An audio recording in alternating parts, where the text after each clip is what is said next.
Can you dig it? Can you dig it?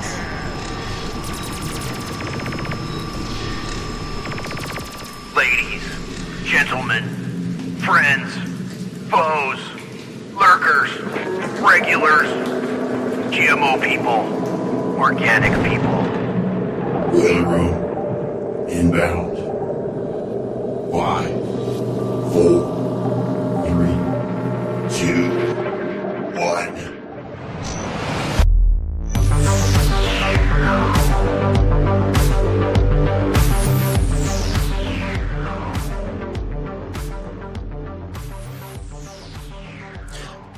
All right, ladies and gentlemen, friends and foes, lurkers and regulars, welcome back to the Boiler Room. I'm your host. My call sign is Hesher. I'm Bryan McClain, broadcasting out of Central Texas, live this January the 18th. It's one of my friend's birthdays today out there, so codename Chord, if you're out there. Happy birthday, my friend. Welcome to the program. It's Sunday night. And that's right.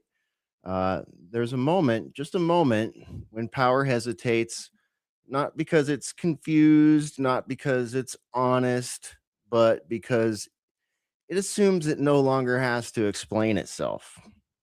That's the moment we're living in. This week, the stories came fast, a little bit too fast, even for my pace. Images, videos, casualty numbers, emotional claims, all racing, speeding, ludicrous speed ahead of verification, daring anyone to slow them down, right? Iran, war talk, AI in the Pentagon, billions with a B, billions flowing overseas while unrest propagates here at home. And the thing to notice isn't what they're telling you, right? It's how sloppy they've become at telling it. Propaganda doesn't usually collapse in a clean way. It doesn't announce its failure. It just blinks. It overreaches. It contradicts itself. It floods the zone so aggressively that credibility becomes collateral damage. When narratives start blinking, my friend, it means the managers are nervous, not weak, but impatient. And I bet you've seen some impatient moments out there since we were here last in the Boiler Room. It means persuasion is being replaced with saturation, and consent is being assumed rather than earned. That part really, it's like consume to assume, right? I could retitle the episode consume to consent, right? But it's being completely saturated. So tonight isn't about debunking headlines one by one. It's about recognizing a pattern where emotional shock replaces evidence, right? Where technology accelerates decisions without accountability. You know, that's something that used to be a big no. No. We don't want that. Accountability used to be really important, especially we like to think as it came to military operations, but the more you know, right? Where domestic control is quietly normalized while foreign adventures are openly subsidized, right? We're seeing a lot of that. Where politicians unravel on camera, talking to you, Lindsey Graham, and unscripted moments reveal more than years of press releases ever could. This is what it looks like when the system stops whispering and starts rushing.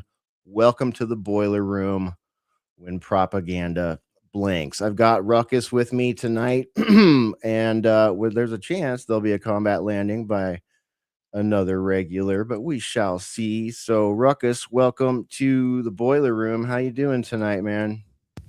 Yo, yeah, I don't know. As you can tell from the graphics that I made for us this evening, you can probably guess the mood that I'm in and how I feel about the current state of affairs with the symbolized by the menacing U.S. bald eagle, all tatted out, wearing gold chains and the ski mask. I ran through quite a number of these. These are, of course, produced courtesy of AI.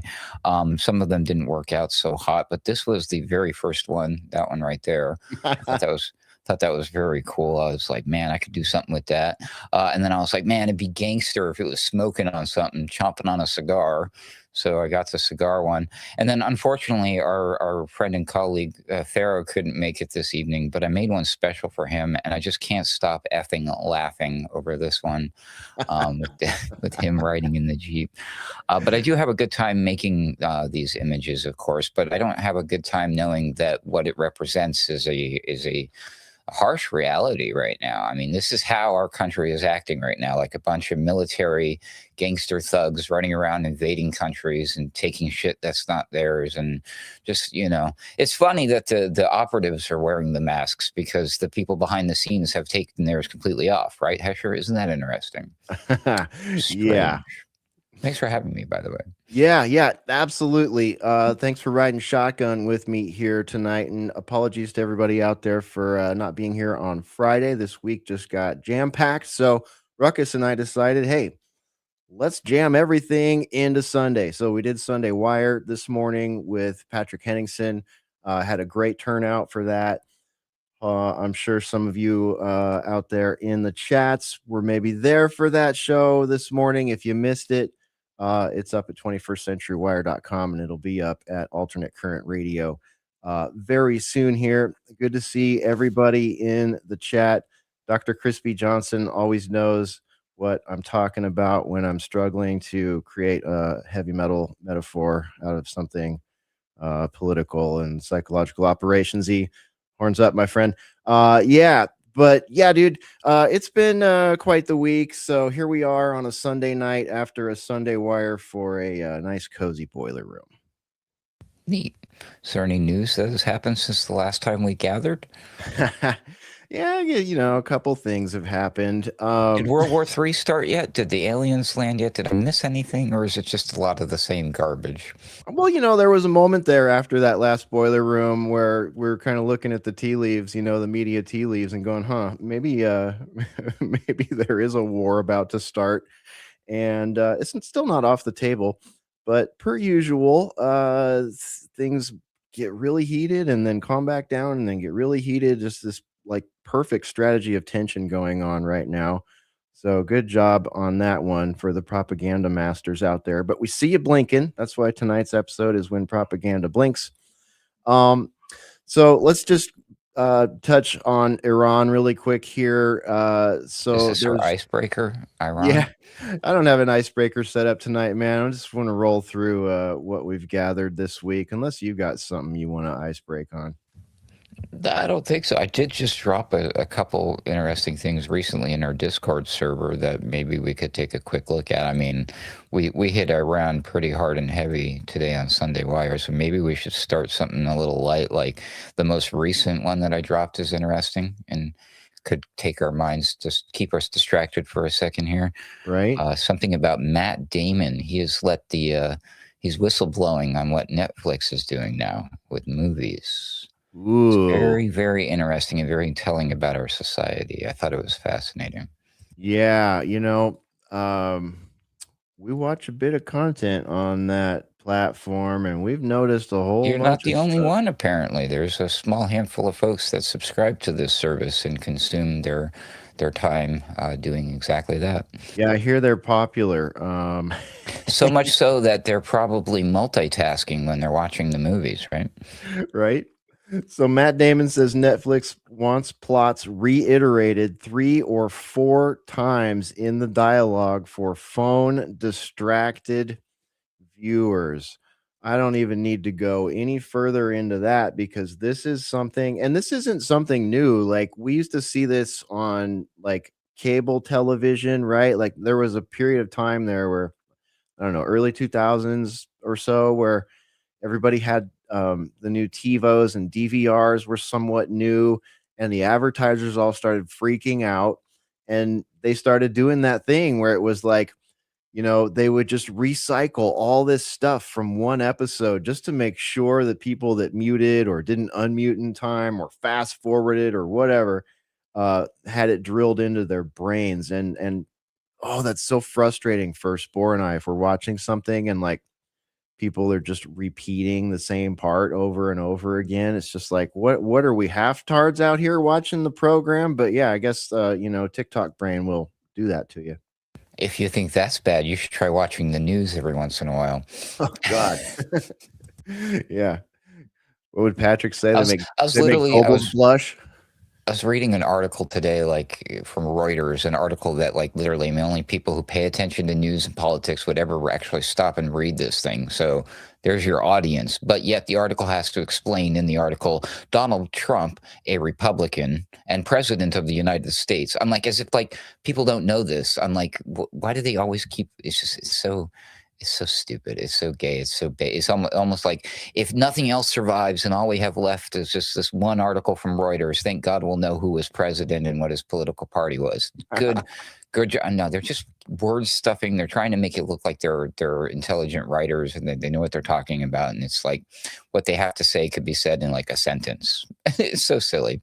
Yeah, the dialogue, in general has changed a lot on streaming services for some reason, or just in the modern incarnation of it. For the longest time, I thought, well, I don't know, maybe this is like part of the writer's strike or something. Like we've got the D team writing at this point, but I don't think so, man. It's like a lot of these shows will set up something really dramatic, and I know this is like a economy of time issue and expensive to make these things and whatnot, but like so many situations that are key to a certain plot or narrative could be resolved by a conversation that's longer than 3 minutes and then someone storming out. You know what I mean? Like I see this so long where it's like this bite-size, piece of thing that's, part of the arc of the story or whatever. And it's like, what the hell? You guys only talked for 3 minutes and then walked out and like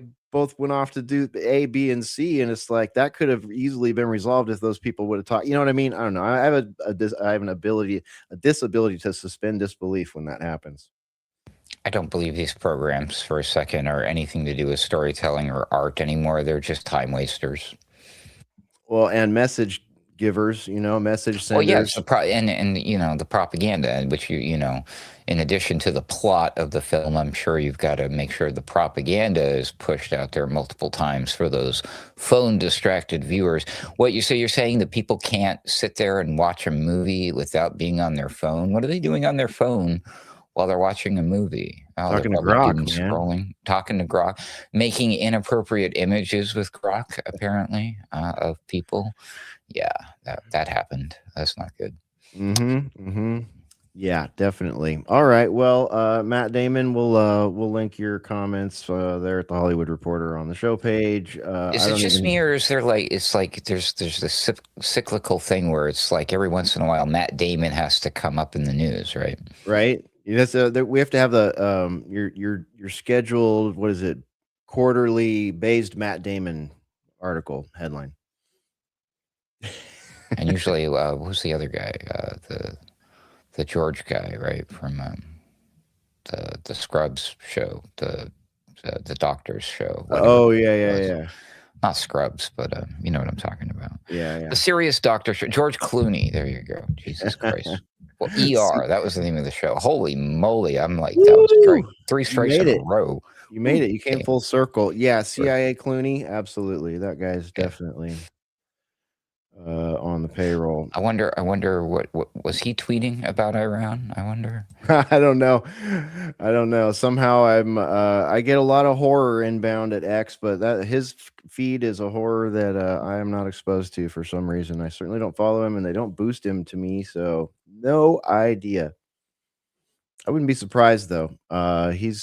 Remember when him and Angelina Jolie were together? They were like a tag team of political talking points. Were they George Clooney? Angelina Jolie? No. She was with Billy Bob Thornton. Clooney's wife is what's her face? She's and he's been with her for a while. Long time. There's my third strike, but she's they're Their political, they like to. I think jibby it's jab. just that Clooney and Jolie were like on the same PR circuits. They were on the same sort of UNESCO PR junkets on the same topics for a number of years. That's probably why. There's probably a schizo post on Reddit somewhere where they put their faces together and it's the same person and they're a clone time traveler like Charlie Kirk or something. Right. Might as well. We've got so many people with identical posts just posting, cut and pasting their talking points that they're getting paid for these days. I was going to say I would too if you're getting $7,000 a pop per post and all you have to do is copy and paste. Come on, that's not that difficult. Man, that's the easiest $7,000 anybody ever made. Just, chip a little piece of your soul off every $7,000 every time you cut and paste. There we go. Thanks. George Clooney's wife, Amal, is a human rights lawyer. Wait a minute. I thought that was... Okay, I guess I'm confused on my A-list stars' wives. Thank you, long-time listener. That makes sense, though. Sounds like someone that would work with NGOs, perhaps, right? Perhaps. But they generally take like they were vocal against the genocide and against the Palestinians, so that was good. Yep. Credit where credit's due. Speaking of which, I'm curious where they stand on the Iran issue, though. Yeah, me too. Did you notice? Getting back to Iran real quick here, we've been pretty critical of our neighbor south of us a little bit here, Mr. Jones, that runs that. Is it still called InfoWars? I'm not really sure. He got gravelier, man. I hadn't heard him in a few weeks. I hadn't seen any clips in a few weeks. And I follow Syrian Girl on X, and I saw her pop out earlier this week and say I'm going live on InfoWars, and his take on all this has just been so ridiculous from what I've seen. So I thought, okay, this might be interesting. So I tuned in, and fair shake to him. He gave her a good hour, and she spent a lot of that hour talking to him about her recent trip to Iran for an awards ceremony that she attended. And she had like a little vlog style video that she posted, and he let her play the whole thing pretty much. And, she had some pretty harsh comments towards the Zionist government of Israel, and he allowed her to have those. And he even conceded, a couple of comments that actually made sense, about not bombing that country and such. So I was surprised to see that. I thought he was going to just go full on, continue with the psychopathy. So I'll give him a little bit of credit where credit's due. But mostly it was Syrian Girl. She did a really good job in that presentation, I thought, because she totally destroyed the whole, narrative that it's like this brutal dictatorship and all the women are in sand people clothes and stuff like that, Well, that explains something, because she has been making the rounds lately, and I did see her viral clip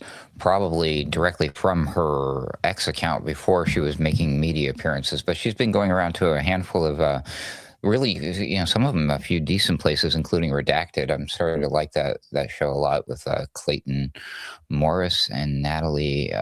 Who's the lady's name? I forgot already.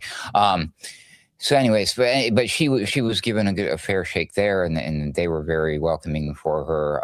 But I was shuddering to think what it might be like on an Alex Jones thing. But she'd been making rounds to various outlets, and then like just today, I saw like all of a sudden there's random big blue X check marks just targeting her directly and accusing her, pulling up some old comments that she's made on various places, on programs and X spaces and tweets, because she takes a very particular stance on certain things that some people don't agree with. And so now they're like trying to demonize her over that. And I'm like, well, they weren't demonizing her until just recently. What changed? Oh, she was on the Alex Jones's thing. So there you go. So somebody from that rotten side of Denmark, not to drag Denmark into this because of the Greenland issue, of course, but but I'm guessing that, because Alex, if he doesn't destroy her, then all of his little trolls will, It's ridiculous. Yeah. It's like a Pied Piper effect over there, isn't it? Okay, they are. Okay, thank you for letting me know. I always wondered. I thought they were a couple, Natalie and Clayton. So there you go. Aha, from there you go. Redacted. Good Yeah, show. they do good stuff. I like their material when I catch it. With one exception, because I'm like, just not to nitpick, but they throw in commercials and their reads, their advertisements with no warning, so they don't pause their program, which is great for the guests. So they'll do like an interview, but you're just watching the interview, and then no warning, they'll just do. Now it's just them doing a read through for one of their ads, and it's like, wait a minute, what am I watching? It's a little discombobulating, you know. Well, yeah, I could see why that might throw a viewer off for a moment, but hey, if they've figured out a way to monetize without taking the $7,000 route, I'm cool with that, I guess. But by the way, as far as the Iran issue goes, please, in case you missed it, folks, check out Patrick's breakdown of that in the first half of Sunday Wire today.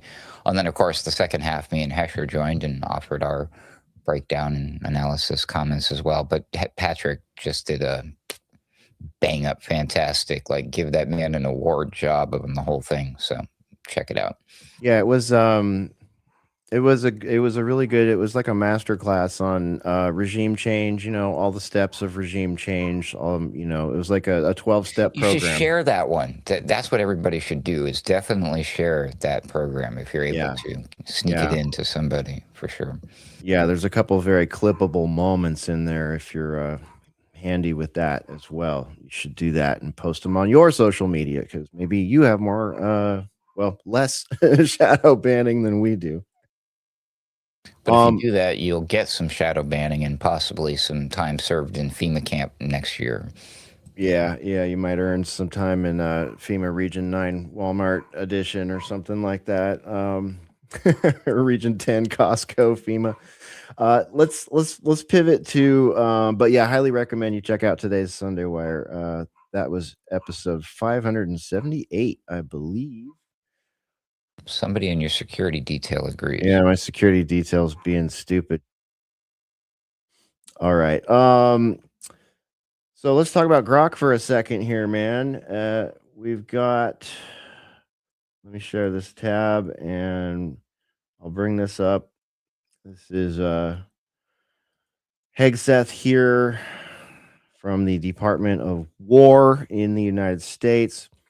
Let's see, what's this? Hello from NYC. What's up? Hello from Texas. Thanks for being here with us tonight. Great to see everybody in the chats over there. I think we even had someone. Yes, we do. We have someone from South Africa. What's up, South Africa? Thanks for joining us. Okay. Let me put this on the screen and see what. Boy, that's a tiny little video to be full screen. Hopefully this goes all right. Thank you. Elon, appreciate it. Thank you very much. Today, we're excited to announce the next frontier AI model company to join GenAI.mil, and that is Grok from xAI, which will go live later this month. Very soon, we will have the world's leading AI models on every unclassified and classified network throughout our department. Long overdue. And we will not employ AI models that won't allow you to fight wars. We will judge AI models on this standard alone. Factually accurate, mission relevant, without ideological constraints that limit lawful military applications. Department of War AI will not be woke. It will work for us. We're building war-ready weapons and systems, not chatbots. It won't be woke. That's the best they got for you, man. It won't be woke. Don't worry. It won't be woke. We're going to open up artificial intelligence inside of classified networks. Wait a minute. What? Hello? Boy, my security team is really being dickish right now. Shut up, Rambo. Oh my gosh. So Grok. Don't worry about it, Hesher. They're just going to use it to make sexualized images of people and children, probably, because that's what Grok's doing lately. But yeah, this is what we want to throw into our military. I mean, I would suggest that it's still not quite ready for prime time, but whatever. What the hell? We'll just warp speed this shit right in, right? Boy, they love doing that, don't they, Hesher? Like, yeah, the jury's still out. Screw it. Let's just do it. I don't even, I'm having a hard time comprehending how it is this thing got approved to be on the classified network. It is it's no joke getting a computer certified to be plugged into a military network, right? Their classified network. I don't know what they call it these days. They used to call it SIPRnet, probably still do. In order to use it, a person has to have a secret clearance, and to get a secret clearance, the person has to have an investigation done on them, and blah blah blah. It's a whole bunch of stuff. Sign a lot of paperwork. Sign your life away. Sign your firstborns away. All that kind of stuff, right? And then to actually, once a person has that, right, as a person that needs it, an employee at a base or whatever, or a military member or a civilian working on a base, whatever, right? Like those take a while to get, right? It's kind of a big deal when the employer, your employer says, okay, yeah, we need you to get this. Like it costs them a lot of money, it costs you, the taxpayer, a lot of money, us, the taxpayers, a lot of money. And then to like bring a piece of software or hardware into one of those buildings, right? Like think about an internet building. This is a different internet. It's not even attached to the same stuff that, we're using right now to do and watch this show.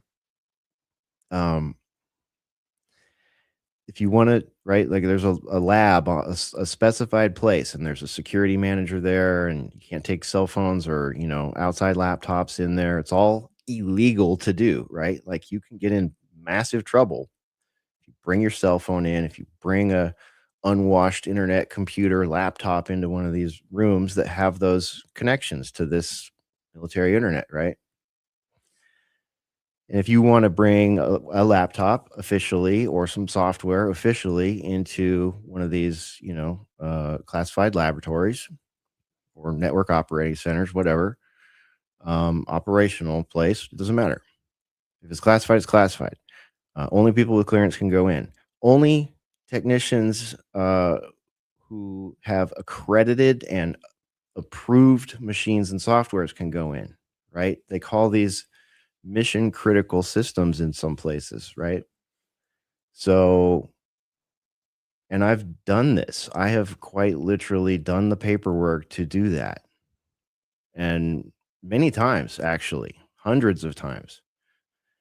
It's insanely difficult just to get, like, say you just have a laptop, it's for administrative purposes, all it has on it is Microsoft Office. And you would think, okay, that's an easy one to probably bring into a place like that. Wrong. wrong. You got to know how, you got to have a security specialist or be a security specialist, and you have to know how to go into the BIOS, into the operating system core, into all these different parts and turn off all these features and holes that are normally open. And then you have to have it scanned by a security manager and approved. And then maybe you won't get passed on the first try, but 3 or 4 or 5 tries later, after you lock enough pieces of that machine down, you might be able to plug it in if you have a good need for it. So Ruckus, I'm saying all this because it's like, how the fuck did Grok get in there? How many people had to be on the team to get that approved? DOD wide. One. Oh, that would be scary. One guy with a shit ton of money got incredibly close to the administration, so close that they literally let him into the government, all of the data, all of the personal data, everything. This guy and his Doge team got his hands all over it. But yeah, no, this guy's all in it. Like this guy has been in it to win. And no wonder he was running around and jumping and excited like a kid in the candy store, right, Hesher, after the Trump won his second. I mean, literally throwing Nazi salutes on stage like he didn't give a damn. He didn't give an F. It's like, I don't care. I'll do what I want, right? That seems to be the attitude. He's got the SpaceX. He's got the freaking AI now in the military. And now, what's the big thing that everybody's all going gung ho over? The fucking robots, right? Robots. I told you, and I found the clip. I don't know if I have it, but it was some expert, whatever. Take that with a grain of salt. Sitting somewhere, talking at these hoity-toity trade show type things, talking about how Optimus, the robot that made by Tesla, that in so many years from now, not that many, I forget again how many years he says, people will forget that Tesla even made a car. Mm-hmm. Because they're just saying it's all about these stupid robots, you know. So I mean, but again, I mean, it's got to be a military application because every single thing else that this dude has got his little freaking claws or tentacles in is related to the military. Doesn't he already have top secret clearance, Hesher, Mr. Elon Musk? Oh, well, Sure he does. I mean, I don't know for sure, but I don't see how he can't. I don't see how I'd I don't heard that he see. does, yeah. Yeah, it would be impossible for him to do the jobs that he does without having it. I mean, you know, he operates some of those SpaceX launches out of Vandenberg Air Force Base, if memory serves. I don't think Vandenberg is one of those. Vandenberg is not a place you're going to be going without a clearance, probably, or a dang good reason to be there. Uh, yeah, no, there's no way. And you're I right. Like all of his techs have a public face and a government / military face. Pretty much every single one. And he's not like Bill Gates, where like there's a shit ton of people who are very animus towards Bill Gates. Like Bill Gates is Satan, he's Lucifer, he's the Antichrist, and oh, Bill Gates this, and they'll feel that way about a lot of people. But in general, I mean, unless you're like some crazy libtard leftist, for the most part, people are cool with Elon Musk. You know what I mean? It's very hard to actually try to sit somebody down and explain to them that Elon Musk might not be such a good dude, and you know. I don't know, man. Sometimes I wonder if the reason that the Overton window has shifted so far in one particular discussion, i.e., hey, we can have Miriam Adelson come out and say, I don't want to say how much money I've donated to the political party because I want to tell the truth and I don't want to look bad. And all of these things that now people are just like, wow, it's in your face. Like, is that still just a distraction so that nobody suspects or realizes who's really doing it to us? When they're doing it right in the open. I mean, this guy doesn't hide and everybody just cheers it on. And on his X platform, it's so ridiculous. I saw one of his paid influencers promoting one of his products, and then Elon Musk retweets it on his platform, and it gets all this visibility. And it's like, dude, obviously, how much, dude? I've heard of monopolies and stuff, but this is crazy. This moving towards this everything. What's it going to be like when like everybody's there doing everything? That's where you get your news, you do your shopping, and you get paid your universal basic income. Like that's that guy's dream, and you know. As long as you obey and do all the right things and you get the little jolt of adrenaline rush to your brain link chip or whatever, right? I don't like where any of this is headed. I know, man. It's like it's crazy, and it's also brilliant the way that they're crafting personal narratives, like the PR that is going into, you know, main characters, if you will, in today's scene is crazy. Like just think of it, like they really have tried to make him into a Tony Stark type of character where it's like there's just so much going on. He's got his finger in so many pots, like impossibly so many pots, literally impossibly more stuff than one person could even delegate. With even the richest man in the world could delegate, I would say. But hey, maybe that's just because there's too much self-aggrandizing and taking credit for other people's work under his, you know, umbrella. Maybe that's all it is, but I beg to differ. I think something else is going on here. And what a perfect way to launder money, you know, to have dual purpose, right? To have, you know, money coming in on government contracts that are many of which are likely associated with like black bag endless money, not even in the budget, you know, just as much as you need, right? And then on top of that, to have a public face for that business. I mean, this is the perfect like shoehorn in for you know, like full on you know, federalized, socialized, like all the worst kind of ized government meets business fascist crap you could imagine. And just think of the endless Technocracy? possibilities. Yeah, Oh, and then there's the technocracy part. You got to sit someone. So we got all these people confused by the wonderkins, right? These, which are not really wonderkins, and everything's political. So their identity politic is wrapped up in it. and then they're all confused when, you know, something big goes down, when something important goes down, and none of them are looking at the technocracy. You have to pull these people aside and try to explain to them what technocracy means. It's like, do I have to take you back to 6th grade and talk about Orwell? Really? Well, I mean, it's a fascinating conversation to have in today's world in this year because of all the things that we see happening match exactly what the original founders of Technocracy Inc., which would be, oh, that's right, where's that guy again? Oh, one of this guy's relatives. It was his grandfather, right? If I'm not mistaken, Yep. who started that whole thing. But did you know that one of the things that's part of this whole original plan of theirs back in the day from like the 1940s or whatever it was, right? The North American Technate, which is, of course, this idea of, you know, it's the Don Rowe doctrine now, this push for these South American places and now Greenland. It's all been in the works for a very, very, very long time. And it's all coming from the same people. What a surprise. But that's just crazy. Well, I would agree. It's crazy. Why are we allowing them to do this? That's crazy. Yeah. This like generations long bloodline power play stuff. Like, come on, it's 2026. Can we not shuffle that off at this point? And then there's the satellites, you know. Thanks, Free T. Henningsen mentioned this earlier today when we were talking about Starlink.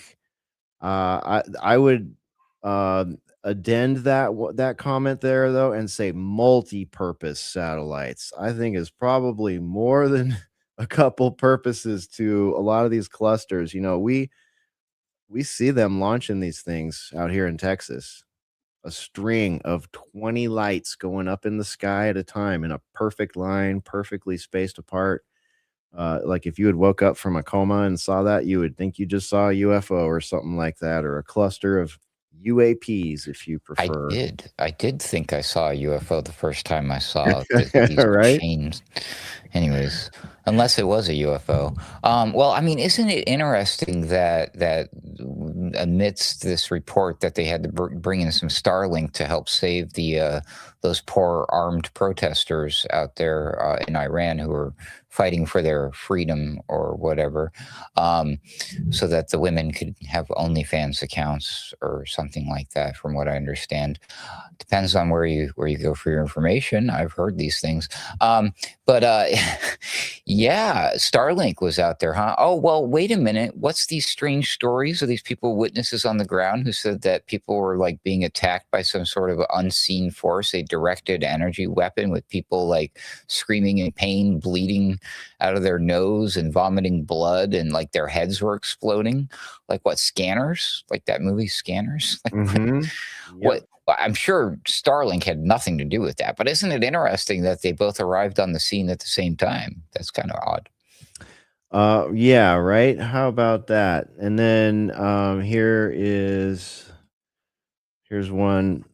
I think this is probably what you were referring to here. Daniel McAdams, replying to this tweet, says this is a full-fledged CIA / Mossad operation, and the post under it says Iran's intelligence has seized a large shipment of illegal Starlink devices and other advanced electronics meant for espionage and sabotage. The shipment came from a quote-unquote country in the region and was meant to be distributed in unrest-hit provinces. Some of the equipment was also intended for espionage near military and missile sites for the next war. I don't know how they knew those intentions, but that's what they posted. Let's check this out. Audio on it, you can see there all of the year. If this story is indeed true, of course, always the chance it's pure propaganda, and that's, you know, part of the thing here tonight, man. Sometimes it blinks, and seen a lot of that in this one. Seeing satellites from Starlink satellite system things, receivers, whatever the hell they are, like lined up like they're like drugs or cash from a bust. That's so crazy. The war on Starlink there. Yep. Yeah, and there's I forget who posted it. If I can find it again, I'll throw it on tonight's show page as a reference link. But there's, we've seen this before. We've been talking about directed energy weapons as long as we've been on the internet, man. The two of us and a lot of our colleagues. And there's plenty of, I'm not even going to bother bringing up the links and all that. I've done it so many times. It's old hat to me, but it definitely is a thing. You can go to Lockheed Martin's website and type in DEW or directed energy weapon, and you'll find an array of, war materials, crowd control materials, and various different things that they make that are, publicly known. And then you can also find some presentations from researchers and others out there in the military industrial complex showing some of these weapons. And these videos are like 20 years old now. And they used to be these big, like, satellite looking thingies or antenna looking thingies that they would mount on top of a Humvee. And the whole Humvee is like its only purpose is to have this, like, some of them are sonic, some of them are millimeter waves, so they can make people feel like they're cooking. They can make you feel like your insides are in a microwave. It just depends what kind of spectrum and which thing they're pointing at people. Ruckus just described some of the symptoms that we've heard before. And the point is, why I'm saying all this is, if you look at that tech that's, publicly known about and how long ago a lot of that footage is, and you think about the miniaturization of technology since then, some of these things could potentially be in handheld devices, maybe on a Starlink or some sort of, low Earth orbit device with, focused intensity, that we just don't know. We just have no Drones? idea. Drone based, ground based. It's the options are scary when you think about it. Space-based lasers. Space-based laser beams. There you go. You want to get discredited and shadow banned real fast, talk about space-based laser Well, beams. yeah, actually, any of those recommendations you made about searching for that information and watching those videos will certainly also get you on a list. So please do so at your own risk, or use a VPN or whatever you need to do to protect yourselves these days. I would just, turn off the internet, throw the computer out, and just go live in the woods if I were you. Just kidding. That's probably our only option at this point to escape the coming machines, the Terminators. Yeah. We do get smoke signals and carrier pigeon messages from former viewers of Boiler Room who have taken you seriously, Ruckus. So careful. Sure. Not a bad choice, though. Save me some room on your. I guess they wouldn't have a couch, but if you got a couch, I'll come crash there. Well, bug out usually area. Usually when they smoke signal us or carrier pigeon us, they always tell us that we're invited if we ever need to bug out. So we got that going for us. Very nice. Yeah. Okay, let's see here. What else? So that was another dodgy one. And there were a lot of dodgy, unverifiable reports of mass casualties in Iran. I'm not going to go deep into that because we talked about it today on Sunday Wire. Reference that. Did you see this one, Ruckus?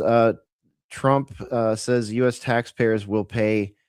I thought we were waiting on stimmy checks or some kind of tariff check or something like that, right? Like last I heard, he had money inbound to us, but then I saw a clip of him looking like he was confused and he didn't remember that one. And now we're being told that U.S. taxpayers will have to end up paying about $83 billion to build Venezuela's oil infrastructure up to benefit, I guess, oil companies and Israeli billionaires, maybe some Saudi billionaires too. I don't know.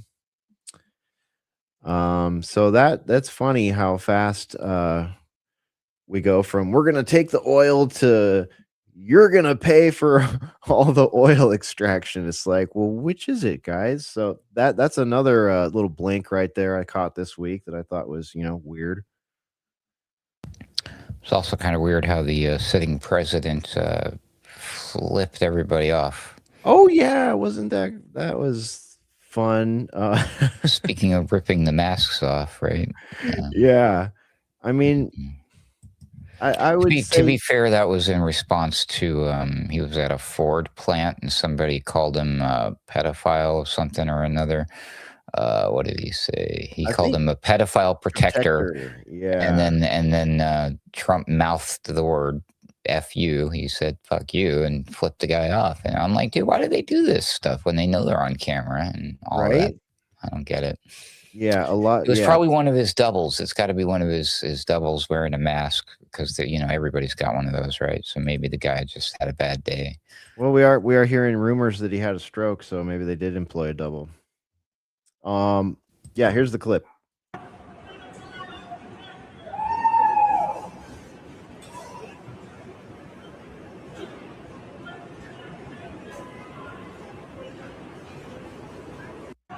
There it is. TMZ got it. You could see him clearly mouth F you 2 times, pointed at his face, and then gave him the bird for those of you just listening from the balcony. Woo boy. For basically saying the exact same reason, that a lot of folks have been upset with him about the person was implying that he was sitting on the Epstein files. He could have said it a different way, but he didn't. But Trump could have handled that a different way too. I mean, I don't know. I don't remember seeing Obama do that. I don't remember seeing Bush do. Well, okay, actually, there was that one Obama one. Bush does have one. Obama does have. I guess they all do this. Holy moly! Would you look at that? Yeah, Bush and Obama's bird flips were a little cheekier, if I dare say. You know what I mean? Bush's was the one he thought he was off camera or whatever, right? Yeah. Or not recording, and he did the thing with the hair and then flipped everybody off. Yeah. And everybody laughed. Obama's was straight up like PR. That was probably scripted. And then did Clinton get in trouble for one? I think they all do. I thought all of them always get caught doing this. It's almost like they have to do this, each of them or something. Maybe it's part of the presidential humiliation ritual. But they should take that picture of Trump flipping everybody off and make that the next big portrait that they put up of him, like his NFT collection that he drops next, or, there you go. That's the image. That's the legacy that Trump wants to leave America, is flipping the bird right there. And there's the good old dreaded TMZ logo right on top of it. I mean, it's perfect. It's a perfect screenshot right there. It's funny. It looks like the little T-Rex hand, doesn't it? Don't even. It's not an impressive middle finger, Trump. I apologize, sir, but it looks small, looks tiny. I don't know. Well, yeah. Careful, people will start calling you a liberal again real quick here. Whatever. Yeah. Certainly not. I was quite disturbed. What did Patrick say? He was mentioning, you guys were talking about somebody on the left who's starting to come out and say the right things. Was it Stephen Colbert or somebody like that? No, it was Jon Stewart. Jon Stewart. I'm like, oh, thank you. So again, we come full circle to where, the people who are doing and saying the right things, I can have to be like, yes, what that guy said. But all the other stuff that this douchebag has to say, I don't agree with whatsoever. Isn't that, I was thinking about that today. I really hate that too. Cause it's like, I mean, on the one hand, it's cool because it allows us to practice staying a little bit non-biased. It's like, John Cusack is a perfect example. Like, there are certain periods of time where, the hashtag, current thing, he had a terrible shit take on. And I was just like, man, I like that guy as an actor, but boy, is he wrong about this. And boy, is he loud about it. And then, the hashtag current thing changes. And all of a sudden he's out there and I'm like, yeah, dude, what you said right there. Like, it's almost like, he goes from someone I would want to block or mute to someone I would want to repost or something like that. And I see this with so many of like these types of names. It's the strangest thing. It's like for us and for, the people that view their accounts and whatnot, it's a great opportunity to like, reflect on your own individuality and be like, no, this person's wrong about this. They're right about this. And I don't have to love or hate them when they're wrong or right, even though the way they present it, pulls at my. My outrage bone. It's not always so right and left and blue versus red and black versus white. So it's like it's so hard to find those people who are kind of on the same page as us. Oh wait, we're all usually here, aren't we? That's why we exist, I suppose. Isn't that correct? Yeah, and speaking we of are which, we are the alternate yes, current to all of that that's noise. right. Yeah. Speaking of which, if you're in that crowd, be sure you're subscribed and notifications on, and hit the likes and all that stuff. And thanks everybody in the chats for being active in there. We appreciate that. This was sort of a pop-up impromptu show. We've been trying to get here on the mic since Friday night. Yeah, it is what it is. Hey, what about, speaking of Donnie T, let me what about this one, man? This is definitely something that we should be talking about, I think.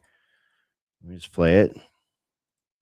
Secretary Hegseth, sir, a memo circulating on social media details the establishment of a National Guard response force that's going to be trained in crowd control and civil unrest and deployed in all 50 states by April of 2026. Can you verify the authenticity of that memo, and do you have any more information on the operations? I'm not going to answer particulars on something that may be in the planning process, but we definitely do have multiple layers of National Guard response forces, whether it's in each state, whether it's regionally, whether it's Title 10 active duty, whether it's Washington, D.C. We've got a lot of different ways that constitutionally and legally we can employ Title 10 and Title 32 forces, and we will do so when necessary. Secretary Hegseth, sir, a memo circulating on social media.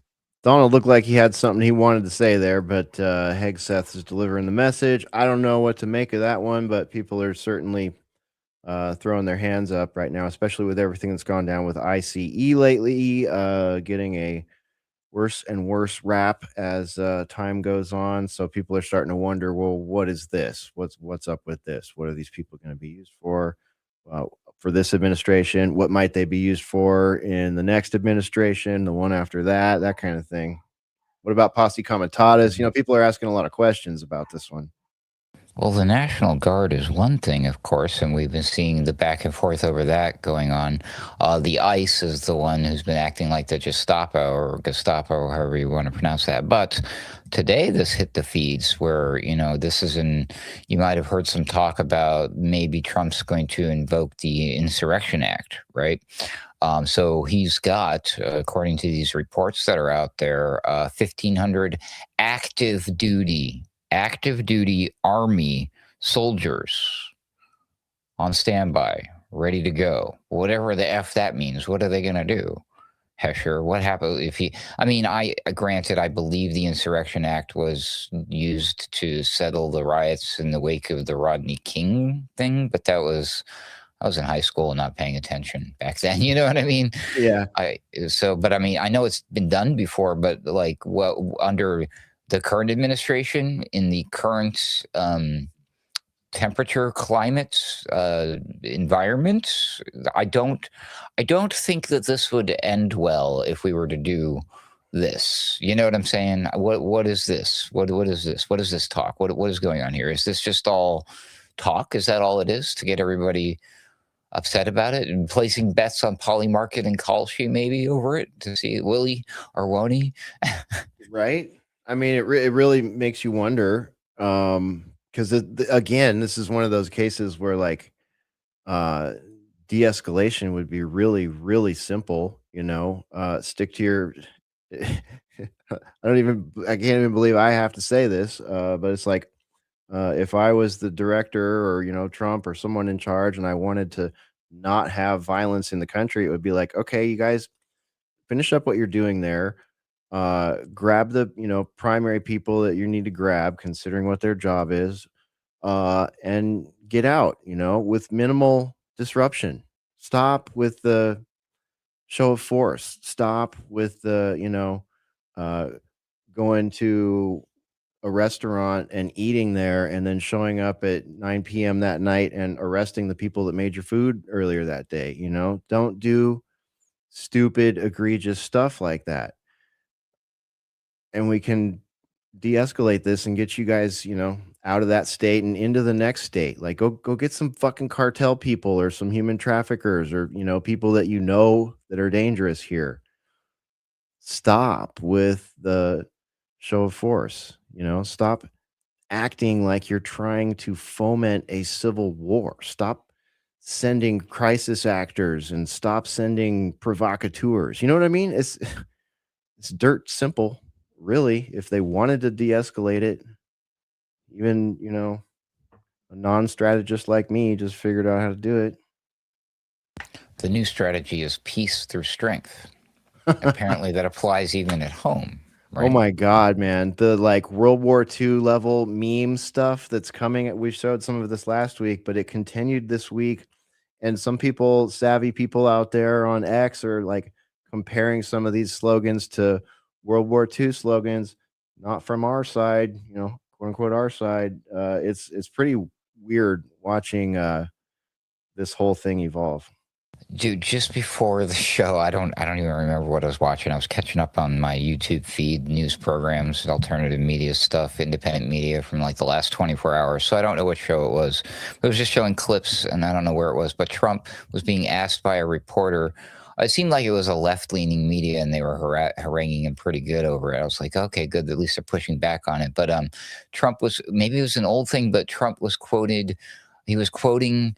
Was it Mussolini? He was quoting some socialist leader, dictator from the past, from Italy. I'm pretty sure it was Mussolini. And the reporter was pointing it out and asking him if he thinks it's okay to be quoting this person. And he's like, well, I don't know. Do you think that's about? So Trump was completely clueless about the thing and doubled down and says, well, we're interesting things and interesting quotes, and we found it interesting. And it was just it was crazy. I don't know if you ever heard it, or saw that. Wow. No, I didn't catch that, but I mean, I've seen a lot of these parallels being drawn lately. It's like a whole genre on X. It's weird, these little sub genres that are popping up in accounts that just do things like that all day long. It's a trip, man.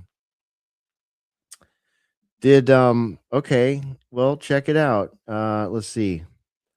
Welcome, Kathleen. We forgive you for being late. Kathleen says, I'm late. Did anyone see the furry party at Mar-a-Lago? I'm glad you brought that up.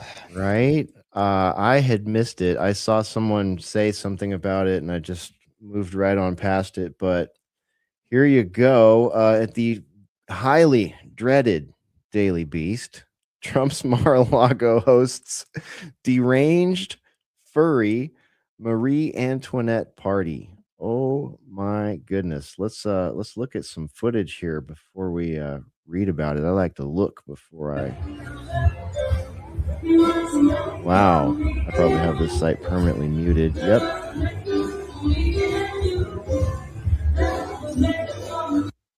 Okay, well, there you go. Small clip there. A swanky event at Donald Trump's Winter White. For the great state of Florida, I love this state. Special place. I don't know. It's just special. See, that's why that site I know is a lot of people know because a lot of people are coming here. Anyways, so that when people see Winter that White House Trump featuring is still talking. lit up nice that? at night and Trump is still talking. Trump Boulevard, Really? they'll be filled with pride. Just Still? pride. You hear it? Pride in our. All right, I'll just kill that tab then. Is that better? Yeah, that killed it. So yeah, See, it was on that is why the dreaded Daily Beast is permanently muted on my system. I unmuted it just to play that stupid little clip, and then I remute it, but it's somehow still pumping out audio. It's evil. That is evil, Daily Beast. You are a beast. You definitely are. I found what it was. This was from something that Trump did back in 2016, and it was Benito Mussolini. So whatever I was watching on my YouTube feed was probably one of those doing a super cut of like historical bad takes from Trump or something, maybe. So, but that's what it was. Just to clarify, Yep. Wasn't anything new. But yeah, there you go. But yeah, he was getting flack for that back then. But now it's we can act like Hitler and act like Mussolini. It's totally okay, right? It's crazy. It was bad to quote these people back then, but now it's okay to act like them. All right, I see. Makes perfect sense. Yeah. Don't even get me started, man. I saw the short clip of Fuentes recently talking to Tucker about how much he loves Stalin, and it was just the most. And he was saying it in basically, I think, no, that was with Tucker where he was saying that, and then I watched another one with him where he was basically cheerleading for open rank U.S. imperialism, even though he claims he doesn't support Donald Trump. Yeah, another blink right there. He Another blink. supports this. Yeah, exactly. Thinks it's literal. Man, shit! If Pete Hegseth or Trump saw these images, I bet you they would want to use them. They'd be like, "Yes, dude." Right? They would take this and do a close up and put it in black and white and say, "Staffo." That's right. 100%. Peace through strength. America's back, baby. Yeah. Man, I could get a job doing this shit for them, right? That's what I'm saying, man. Guy. You could leapfrog those people making $7,000 a post from a foreign country. A new slogan in America. America, we do what we want and take your shit. Fuck yeah. Right? Okay. Let's see here. Oh, I wanted to hit you with this one, man. Let's see. I guess I have to reshare all my stuff because the Daily Beast blew us out there. So have you seen this stuff about the fires in Argentina? This stuff is kind of crazy. So Jones posts wildfires currently raging in Argentina's Patagonia region could be a 15-minute city arson job similar to Malibu and Maui. Why did Javier Milei revoke a law that would have stopped wildfire disaster land from being open to purchase/development? And then David Icke comes through with the zinger here, and he reposted Alex, and he answers his question. He says, simple. Milei is owned by Israel, and through them, the U.S., and runs Argentina as their fiefdom. Hence the $40 billion bailout of the Milei economy by the Trump regime. Man, I don't like the sound of all that. I had a hard time accepting the narrative with Maui and with what happened in, well, basically a lot of fires. Well, this one in Patagonia, I think they found some people who were caught setting said fires. They have, footage. Were they local citizens? Were they Argentinians? No, I do not believe they were. They were probably some dirty Iranians or Hamas or something like that then, right? Well, you're getting closer in region if memory serves. Oh, you don't mean, no, it couldn't be. I'm afraid we might be seeing reports of that. Yes, sir.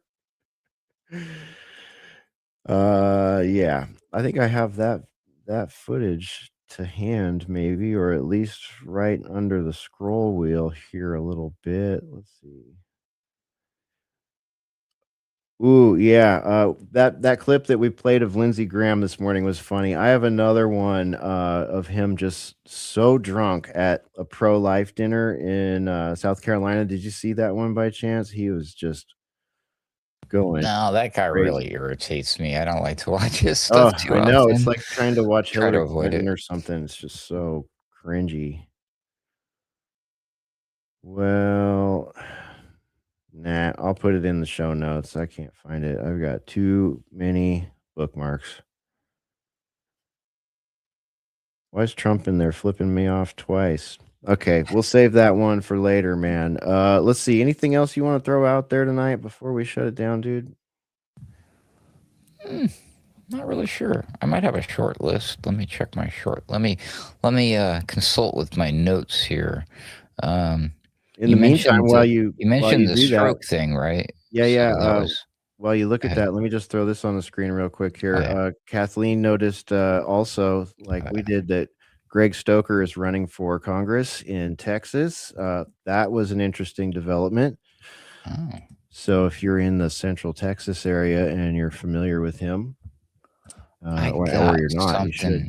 Here for you, sir. Alrighty. Studio chat. Let me paste that right here. Did you get that? Yeah, in This has studio kind of chat. been making the rounds, and it's quite concerning and quite telling. And again, did I say concerning? Yes, I think I said that. Yeah.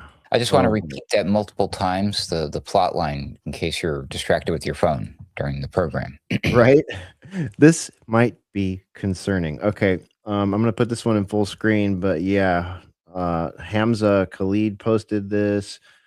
Can't trust the internet anymore is all that was written in the comment, and this is why he commented with that. We'll go ahead and mute that. So what you're seeing here is someone in real time using AI to clone all of the famous actors from Stranger Things here and do all of the motions that he's doing, and they're indistinguishable from the normal people as far as my eye can tell. Their skin And this might be a is little smoother, one but that's It's about like it. one of many examples that are out there now where it's like somebody doing that thing and they making themselves look like somebody else. I saw somebody do an entire bit of him being the Leonardo DiCaprio's character from the Wolves of Wall Street movie. And I was just like, dude, I mean, like you said, I mean, it's literally indistinguishable. And that other example, they can do the voices too. So, I Yeah. mean, you look like and sound like these people now. I mean, and it's live streaming in real time. So somebody could hop on your Zoom call and you think you're talking to Brad Pitt, for example. I don't Brad Pitt. Why? Because we were talking about Angelina Jolie earlier. So There you go. So yeah. So don't So trust a damn thing. so internet catfishing just got a lot more dangerous, like a lot more dangerous. And if this is forward facing public like you could sit there and learn how to do this probably in less than a weekend now. You know what I mean? Like you don't have to learn how to do any. I mean, you have to know how to use your computer and have a camera or whatever. But if you're like that, anybody can fucking do this now. Like literally, this is not like anything special. Like this guy doesn't have a fancy computer or a server rack in his closet. You know, this is just like pretty much free access for a small monthly subscription software now where you can pretend to be anybody you want. I'm like, so what does the government and the news and the propagandists have access to, I wonder? Oh, shit. And how long have they had access to it, and how much of their usage has been public facing, and we've been just lab rats for, visual propaganda. Don't know, but there's a blink right there that shows you that one. When propaganda blinks, we see stuff like that, and it really begs some questions. All right, man. It brings a whole new level to when I bring up that quote from Bill Cooper, don't believe Yeah. anything, I mean, seriously, even when you watch it. I mean, it used to be you could watch the news programs and then, take certain things with a grain of salt, but at least understand that they're doing some sort of reporting. Then you could follow up with that, find some sources, whatever. But now it's like, dude, you can't even trust your own eyes from what you're seeing on that's why we're seeing all these rabbit hole conspiracies with the Charlie Kirk thing. There's some questions now about the Renee Good shooting. I mean, again, why is there a freaking T-Rex? Anyways, I'm going to calm down over that one. I'm having trouble with the T-Rex, Hesher. But you just really have to wonder sometimes. They're like, well, no, because people in their cell phones, like, were you there? Really? Do you know? Do you know? You don't know. You really don't know about any of these things that we're seeing on our screens. You really have to get out there and do some hardcore thinking and researching. And it's like, man, they made it a lot of work now to believe anything. You can't even believe me. How do you know I'm real? Hesher knows I'm real. We were just hanging out earlier together. But you don't know that. How do you know we're both real? I mean, I don't know. It's crazy. It's scary. How do I know I'm real? I don't.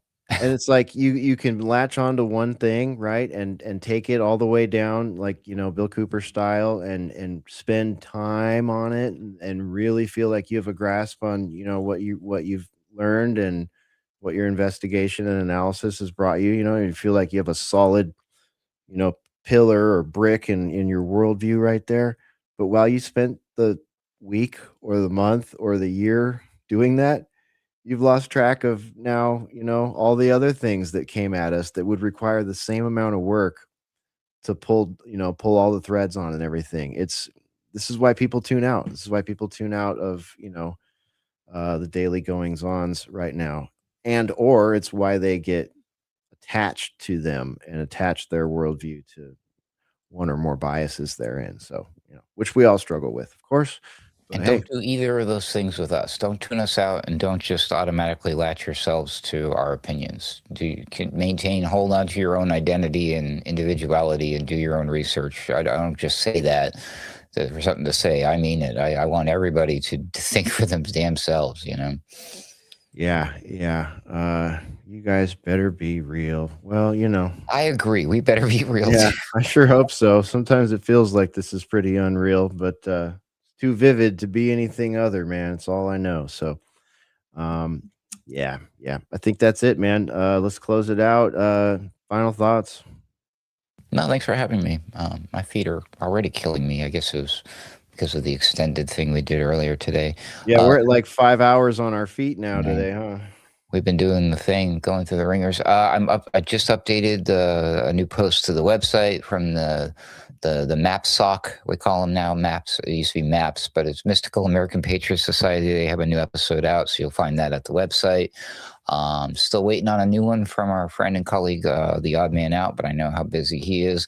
Still waiting for that crazy Ruckus guy to pull his head out of his ass and do the Daily Ruckus again. We'll get there eventually. In the meantime, you can find me doing stuff with Sam Chaney over on Weaponized News. That's usually me on Wednesday nights, but I think I'm going to do a different night this week because he has a special guest on Wednesday. But you can find me on the website, alternatecurrentradio.com, under the moniker Roundabout Ruckus, in case you're looking for the most recent episodes of my appearances on other programs outside of Boiler Room and Sunday Wire. So that's easy enough to do, right? Just go to alternatecurrentradio.com. And then, of course, at some point this year, that's getting a total facelift. That should be exciting. So look forward to that, everybody. No deadline, no timeline on that. It'll just happen. And you'll be like, wait, something looks different here. And it'll be fun. All right. So there you go. That's it from me. All right. Thanks, Ruckus. Appreciate everything you do. And we'll look forward to the next one. There goes Ruckus, everybody. Thanks for being here tonight. Hope everybody has a great week coming up, and stick with us. We'll probably be back in the Boiler Room on Friday night doing Sunday Wire on Sunday. And if you're not in our Discord, we do have a Discord. You're welcome to join it. Thanks for the lovely comments in there. Great to see you, Jake. Appreciate you. And everybody over there on Rumble, on X, on YouTube, in the Discord, and furthermore, out there on the podcast streams. I think I owe you guys an episode. I don't think last week's episode went into the podcast stream, so I'll get that caught up real soon for you, and this one should get out there real quick. Thanks again, everybody. We will see you again on Friday, and that's it. Peace out. That's it. Go ahead and run.